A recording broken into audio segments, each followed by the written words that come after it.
From midwife to midwifery instructor, easy teaching methods that work for midwives.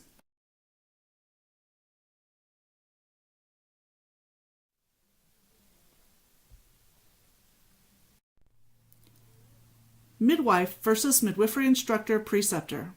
At one point or another in everyone's life, they have been in a class where they realized the person teaching this class is no doubt great at the topic she or he is teaching, but is a terrible teacher. Being a midwife and being a teacher demand a different set of skills. This course is meant to introduce the participant to some basic and easy instructional skills, including practice with and access to tools and forms that will make midwifery instruction easy and automatic. Professionalism. Using tools and proven methods in academics, clinical training, births, or any instructional situation. Removes the stress from teaching, allows confident quality instruction, ensures support for and learning by the student, provides for uniform, reliable instructional and evaluation methods from preceptor to preceptor. A professional has a plan, knows what she expects from the student, communicates well, and keeps records.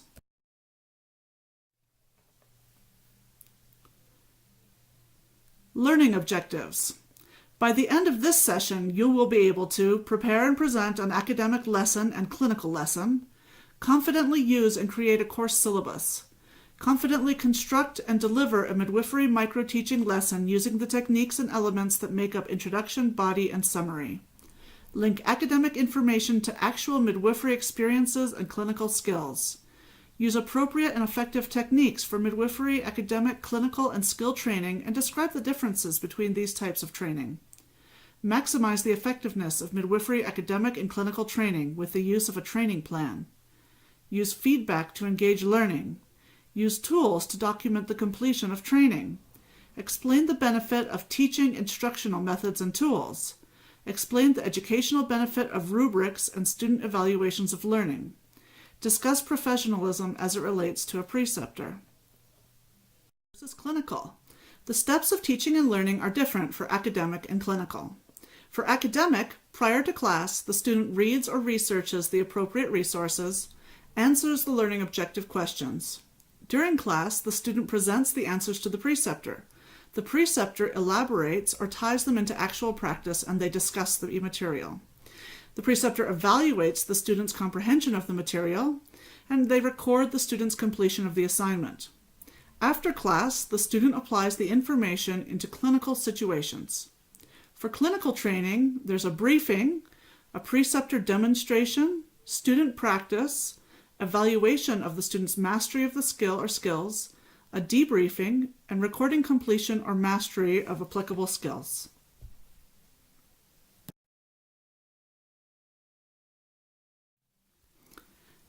Academic instruction. Preparing an academic lesson plan.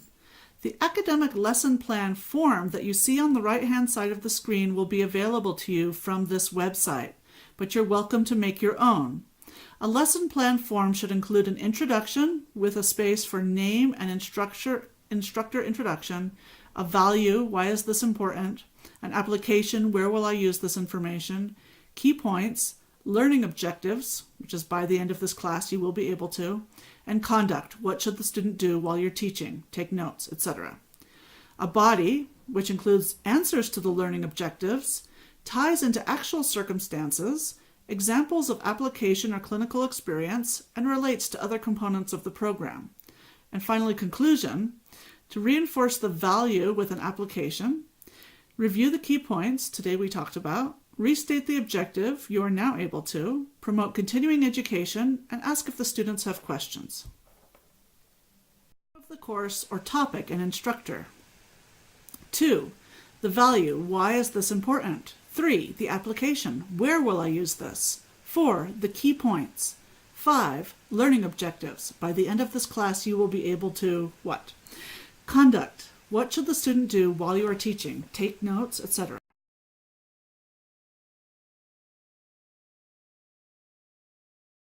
How I would use this plan to help me guide my introduction to my course.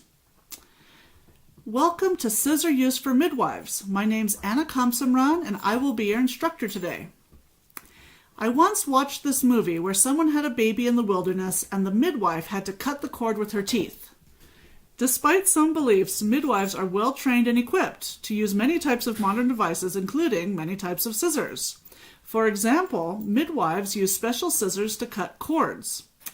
Scissors are an important tool used by the midwife, and this course will cover some that require special training and procedures. Please feel free to take notes and ask questions during this course.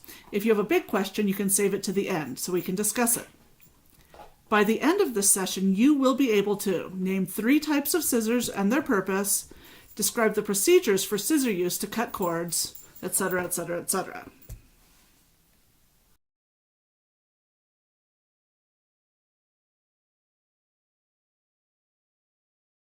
Information about the learning objectives into actual circumstances.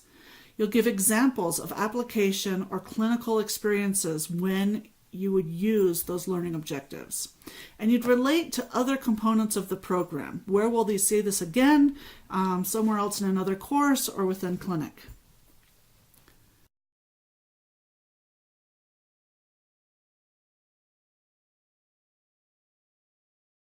The conclusion is basically a rehash of the introduction. You reinforce the value with the application. You review the key points today we talked about, restate the objective. You are now able to promote continuing education. Where will you talk about this again, or where is there something else interesting related to this in the next class or in the next clinical session? And ask if students have any questions. An example of how to conduct an academic class within an apprenticeship is before meeting with the preceptor, the student reads resources and answers the learning objective questions. During meeting or class, the preceptor presents the introduction to the class or the student. For the body of the class, the student presents the learning objective questions she answered to the preceptor. The preceptor elaborates on the information presented by the student, tying it to actual clinical practice, and they discuss the answers. The preceptor presents the conclusion part of the course and asks the student if she has any questions. The preceptor can then give a short verbal or written quiz, or can base the grade of the course on how well the student understood the learning objectives she presented to you. Evaluation rubrics are accessible to you through this website. Completion of the class and grade is recorded in the student's paperwork. Syllabus. Every course syllabus has the course name, the credit value, the description of the course, learning activities, learning objectives, learning materials or resources, evaluation tools or methods, including rubrics. These can be put in any order, but these are the important parts of a course syllabus.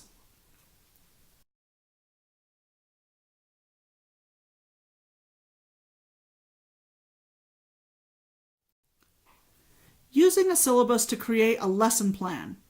The entire content of a syllabus can be made into a single lesson or broken out into many lessons depending on how much information there is to cover. Micro-teaching is a good way to get comfortable with this by teaching a single learning objective or a set of learning objectives as a micro-class. Creating your own syllabus for a self-authored course is easy using the course syllabus template and course syllabus credit value calculation sheet. Both of these are accessible to you from this website. Syllabus to lesson plan. Here's an illustration of a course syllabus and an academic lesson plan. Obviously, the course title from the course syllabus would be put into the lesson title, or you'd break it out into smaller pieces. The course description can be used to fill in the value, the application, and the key points. You get to come up with your own content. The learning objectives go into the body. This is what the course is about, what you're teaching, what they need to be able to do by the end of the course. So you need to tie in clinical links to the information, examples of actual experience, local application, relation to other components of the program, course or module, and examples from continuing education. But remember, you can get your student to do much of the research work and much of the background work so that you are free in class to discuss details. Exercise 1, Academic Lesson Preparation. Complete a lesson plan. Once this video is finished, go to the fillable academic lesson plan form on this website. Choose one of the learning objective options listed on the top of the form and complete the form for that learning objective. Complete the form and be sure to submit to NCM for credit.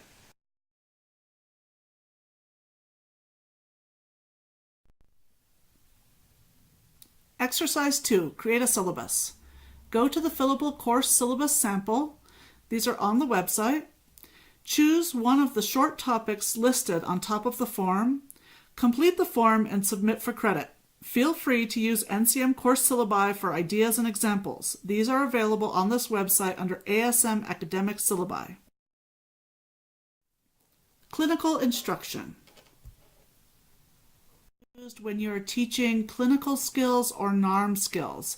And if you look at the bottom of this page, I wanted to talk a little bit about the difference between clinical skills instruction versus apprentices in birth situations or clinical situations.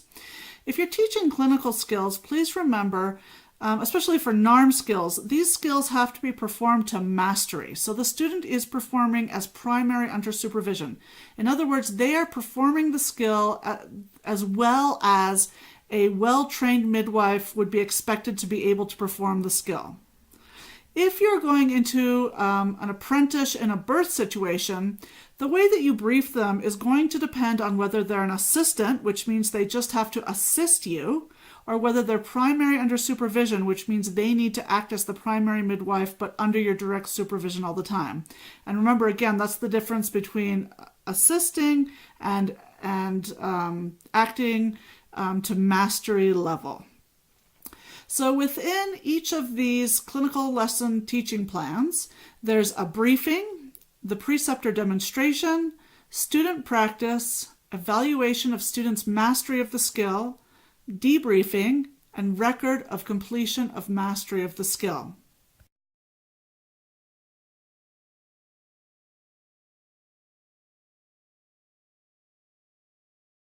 Why midwives will learn the skill and a reason to apply it during midwifery care. The objective, a clear statement of measurable performance requirement for each skill. By the end of the session, you will be able to X. Explanation, a brief description of the critical steps required to complete the skill. Conduct, a clear description of where and when the skill practice will be performed and where the students will be positioned. Also include statements describing what they should do before, during, and after their performance.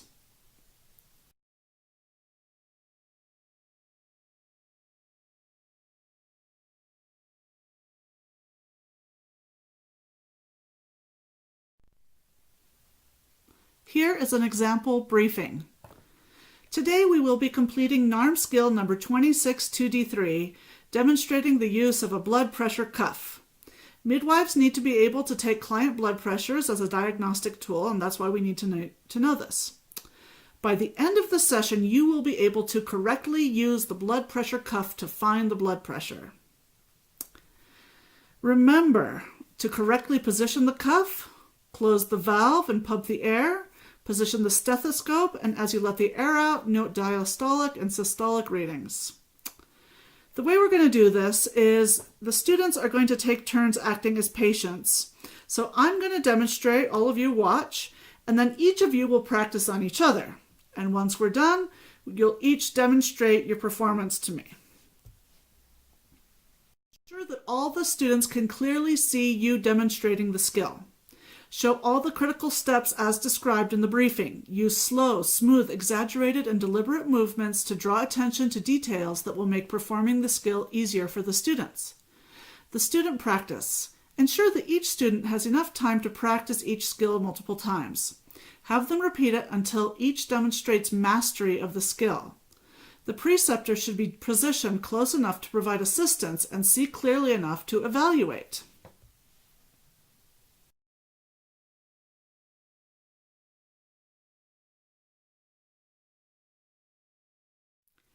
Clinical lesson debriefing. So for the debriefing, give positive reinforcement, specific examples of how well students perform the skill. I like the way you X. Clearly state that the students met the required performance requirements. Identify specific problems. Give specific suggestions for avoiding the problems and improving performance next time. Restate the objective. You are now able to. Reinforce the value of the skill and how it was applied. And then record completion. Immediately document the student's satisfactory completion of the skill on the student's NARM skills form or clinical record forms as appropriate. If the student did not meet the performance requirement, tell them specifically how they can meet it next time. Here is a debriefing example. Well done! I especially like the way you positioned your stethoscopes. You have successfully completed the performance requirements of the skill using a stethoscope to find blood pressure. I noticed a specific problem. One person wasn't pumping up the cuff high enough to a high enough pressure. Next time, be sure to start off at least X. You are now able to correctly use the blood pressure cuff to find blood pressure. You are going to be using this skill tomorrow during prenatal visits. Now let's document those skills. Give me your forms so I can sign them off and put in the date that they were done. And remember, if you didn't meet the performance requirement for a skill, tell them specifically how he or she can meet it next time. Now, I know that we didn't meet the performance requirement this time, but next time we're going to practice again, and we're going to make sure that we do every step and make sure that the blood pressure or that the pressure we put in the cuff is high enough so that we can get both systolic and diastolic pressures. I think we just need more practice. Clinical lesson plan. Once this video is finished, go to the fillable clinical lesson plan form. Choose one of the clinical skill options listed on the top of the form and complete the form for that learning objective. Be sure to submit to NCM for credit.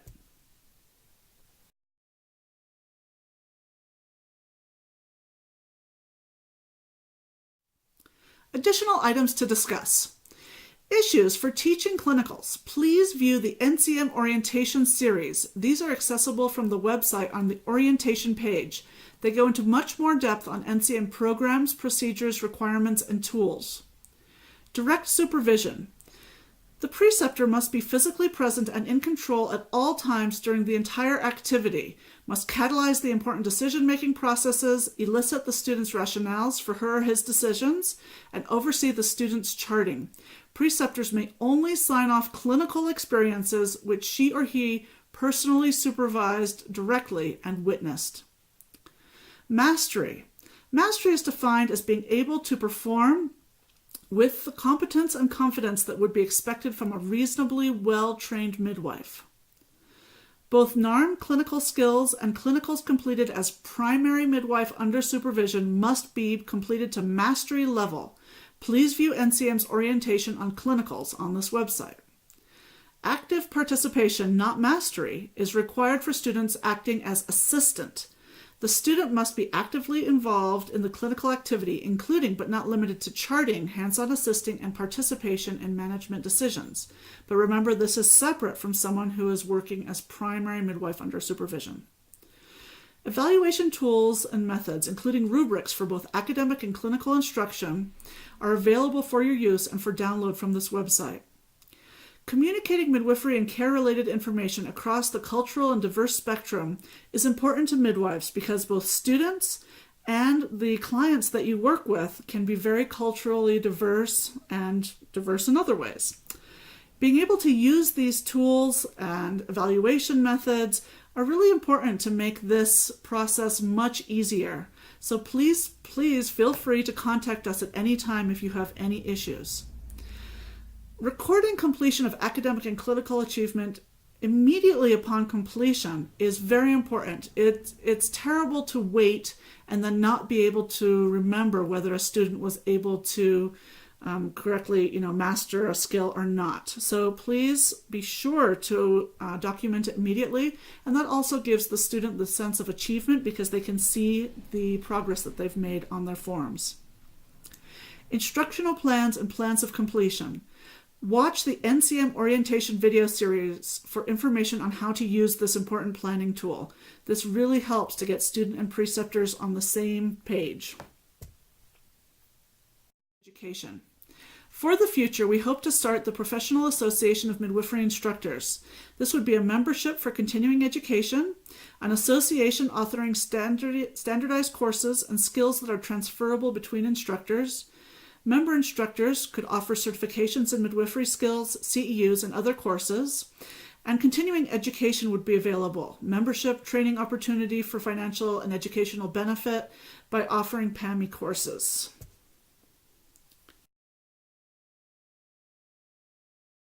Learning assessment. In order to get credit for completing this course, you must complete these 4 assessments. Exercise 1, academic lesson planning. Exercise 2, syllabus planning. Exercise 3, clinical session planning. And 4, a final learning assessment. These were all talked about on this session, but please go ahead and do them now.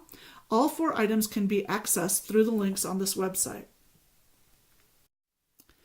So in summary, these tools and methods can make your life easier and give confidence to your teaching, value to your student or students, and dependability from preceptor to preceptor. Please let us know if you would like links to the forms, templates, etc. used in this course. They are all available to you on this website, but if you have any problems using them or accessing them, please let us know. Clinical versus academic teaching both have different methods and tools, and now you have been introduced to them, but it does take time to get used to it, so please feel confident that you can contact us at any time for more assistance. You are now able to prepare for and teach in academic and clinical settings using appropriate instructional tools and methods. We are planning on offering additional in-depth courses on each of the topics we covered here. Please contact us for more information, or if you have a specific interest that we can address first, we'll be happy to do that too. For questions, comments, extra practice, or instructional mentoring, please email us at annak@midwiferycollege.edu or at info@midwiferycollege.edu. Thank you for participating today.